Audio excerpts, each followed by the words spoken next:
कृष्ण की भक्ति एक आवश्यक विषय वाणी पीठिया से परिचय पाठ लिखा जाना है। श्रील प्रभुपाद की पुस्तकें, व्याख्यान, वार्तालाप और पत्र इस आवश्यक विषय की व्यापक प्रस्तुति प्रदान करते हैं, जैसा कि वाणी कोट्स भक्ति सेवा कृष्ण श्रेणी में देखा गया है। उनकी पुस्तकों का एक परिचय निम्नलिखित 7 उद्धरणों में दिया गया है। श्रील प्रभुपाद की पुस्तकों से उद्धरण। जहाँ तक कृष्ण भावनामृत में तृतीय श्रेणी के व्यक्ति का सवाल है, यद्यपि उसे इस विश्वास पर विश्वास है कि कृष्ण की भक्ति बहुत अच्छी है, फिर भी उसने अभी तक श्रीमद् भागवतम और भगवत गीता जैसे ग्रंथों के माध्यम से कृष्ण का पर्याप्त ज्ञान प्राप्त नहीं किया है। फूलसतोप। कभी कभी कृष्ण चेतना में इन तृतीय श्रेणी के व्यक्तियों में कर्म योग और ज्ञान योग की ओर कुछ प्रवृत्ति होती है और कभी कभी वे परेशान हो जाते हैं, लेकिन जैसे ही कर्म योग या ज्ञान योग का संक्रमण समाप्त हो जाता है, वे द्वितीय श्रेणी बन जाते हैं या कृष्ण भावनामृत में प्रथम श्रेणी के व्यक्ति।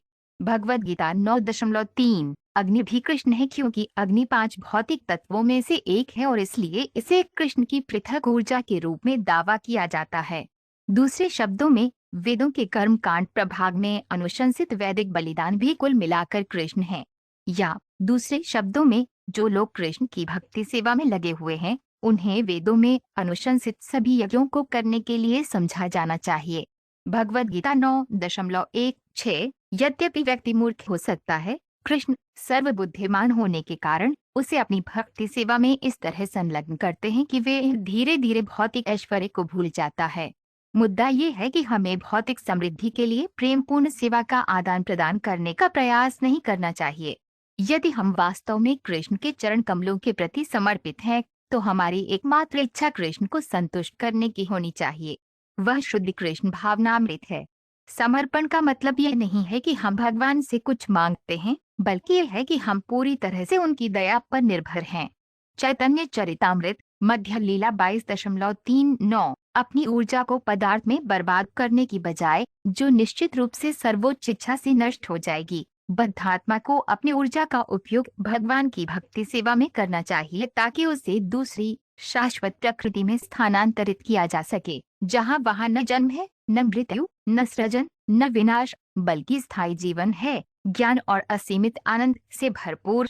इस प्रकार अस्थायी सृष्टि का प्रदर्शन और विनाश केवल उस बद्धात्मा को जानकारी देने के लिए किया जाता है जो अस्थायी चीजों से जुड़ी हुई है।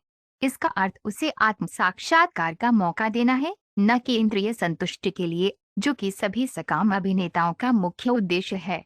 श्रीमद्भागवत 2.10-43। भगवत गीता में कहा गया है कि भक्ति सेवा का थोड़ा सा कार्यान्वयन व्यक्ति को सबसे बड़े खतरे से बचाता है।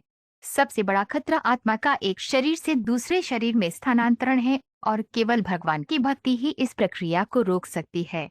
वैदिक साहित्य में कहा गया है, हरिम विना न मृत्युम तरन्ति। भगवान की दया के बिना कोई जन्म और मृत्यु के चक्र को नहीं रोक सकता। श्रीमद्भागवत 3.21-18। धर्म अपने पूर्ण रूप में भगवान की भक्ति है और अधर्म ठीक इसके विपरीत है। दिल शरीर का सबसे महत्वपूर्ण हिस्सा है, जबकि पीठ सबसे उपेक्षित हिस्सा है।